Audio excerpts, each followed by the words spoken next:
ఆదిలాబాద్లో బీజేపీకి షాక్ తగిలింది. కంది శ్రీనివాసరెడ్డి రావు సమక్షంలో కాంగ్రెస్లోకి భారీగా చేరికలు జరిగాయి. జైనత్ మండలం నిరాలలో బీజేపీకి షాక్ తగిలింది. మాజీ ఎంపీటీసీ సహా కీలక నేతలు కాంగ్రెస్లో చేరుతున్నారు. ఆదిలాబాద్ రూరల్ కాంగ్రెస్లోకి బీఆర్ఎస్ సర్పంచ్ అభ్యర్థి అయితే మరి వచ్చారు. మనకు తెలుసు మరి ఆదిలాబాద్లో కాంగ్రెస్ పార్టీ ఇన్ఛార్జి ఎవరైతే ఉన్నారో డిస్టిక్కి మరి కంది శ్రీనివాసరెడ్డి తన వంతు ప్రయత్నంగా కాంగ్రెస్ పార్టీని విజయ తీరాలు చేర్చడానికి ఎంతో కష్టపడుతున్నారు. మరి ఆయన ఏ రకంగా కష్టపడుతున్నారు దానికి మచ్చుతనకు ఏంటంటే మరి వేరే పార్టీలని వీడి మరి కంది శ్రీనివాసరెడ్డి నాయకత్వంలో మరి ఆదిలాబాద్ జిల్లా డెవలప్మెంటే అభివృద్ధి లక్ష్యంగా ధ్యేయంగా అనుకుని మరి కాంగ్రెస్ పార్టీలో చేరుతున్నారు. ఎంతోమంది రానున్న రోజుల్లో మరి ఈ సర్పంచ్ ఎన్నికల్లో కూడా తమదైన ముద్ర వేయడానికి మరి రానున్న రోజుల్లో మరి తమ పాత్ర ఏంటో తెలియజేయడానికి మరి సిద్ధంగా ఉన్నారు. కంది శ్రీనివాసరెడ్డి సమక్షంలో భారీగా చేరికలు అయితే జరుగుతున్నాయి. జైనత్ మండలం నిరాల్లో బీజేపీకి అయితే షాక్ తగిలింది. అనేక మంది ఎంపీటీసీలు బీజేపీలో నుంచి కాంగ్రెస్లోకి చేరారు. ఎందుకంటే కాంగ్రెస్ పార్టీ మరి ఏదైతే ఉందో పేదల పక్షాన నిలుస్తూ మరి అనేక ఏవైతే హామీలు ఇచ్చిందో ఆ హామీలన్నింటినీ నెరవేర్చడానికి మరి కాంగ్రెస్ పార్టీ మరి ముందుగా ఉంది. అదే సమయంలో కంది శ్రీనివాసరెడ్డి మరి నాయకత్వంలో మరి ఆదిలాబాద్లో ముందుకు దూసుకుపోతుంది.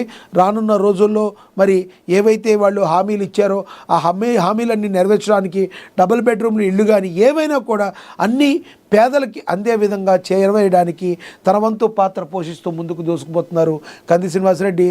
ఇప్పటికీ కూడా 3 సంవత్సరాల పాటు నిరంతరాయంగా అన్నదానం చేస్తూ మరి ఎంతోమంది ఆకలిని తీరుస్తూ అన్నదాత సుఖీభవ అనే దానికి అనే నినాదానికి ఆయన ఒక నిర్వచనంగా ఉండేటట్టు డిస్టిక్లోని ఎంతోమంది పేదలకి ఆకలి తీరుస్తూ మరి తన క్యాంపు కార్యాలయంలో ఆయన ఎంతోమందికి అన్నదానం చేస్తూ ఎంతోమందికి స్ఫూర్తిగా నిలుస్తున్న కంది శ్రీనివాసరెడ్డి మనందరికీ తెలుసు.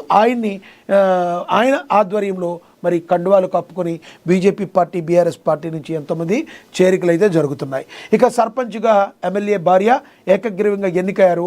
2 సార్లు జేహెచ్ఎంసీ కార్పొరేటర్గా పనిచేసిన నజ్మా హెప్తుల్లా శంఖానాదాలతో మారుమోగిన కోల్కతా సామూహిక గీతాపారాయణం 6.5 లక్షల మంది హాజరయ్యారని కూడా దీనిలో ప్రచురించారు. ఇక ఫ్యూచర్ సిటీ గురించి మనం చూసుకున్నాం. ఇక రెడ్ బుక్ వర్కింగ్ డల్లాస్లో ఏపీ ముఖ్యమంత్రి ఏం మాట్లాడారో కూడా విన్నాం.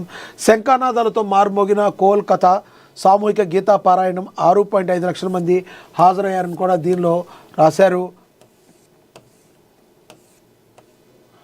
ఇక గోవా నైట్ క్లబ్లో భారీ అగ్ని ప్రమాదం జరిగింది. పర్యాటక రాష్ట్రానికి ఇది చాలా విషాదకరమైన సంఘటన.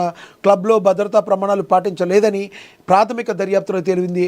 అటువంటి నిర్లక్ష్యానికి కారణమైన వారిపై కఠిన చర్యలు తీసుకుంటాము అని చెప్పి కూడా మరి అక్కడ ప్రభుత్వం అయితే చెప్పింది. గోవా మనకి తెలుసు, మనని ఒక సింగపూర్ వెళ్ళే వాళ్ళు లేదంటే ఒక విదేశాలకు వెళ్ళి ఏదైనా ఎంజాయ్ చేద్దాం అనుకునే వాళ్ళు మరి అక్కడికి వెళ్ళారు. వాళ్ళందరూ కూడా గోవా వెళ్ళేవాళ్ళు ఒకప్పుడు. మరి భారతదేశంలో ఉన్న గోవా అంటే మరి అందరికీ కూడా అంత ఇష్టం. విదేశీయులందరూ కూడా ఆ గోవాకు రావడం వలన మరి విదేశీ ఫారినర్స్ని అక్కడ కలవడం అదొక అట్మాస్ఫియర్ మొత్తం కూడా మనకి గోవా అంటే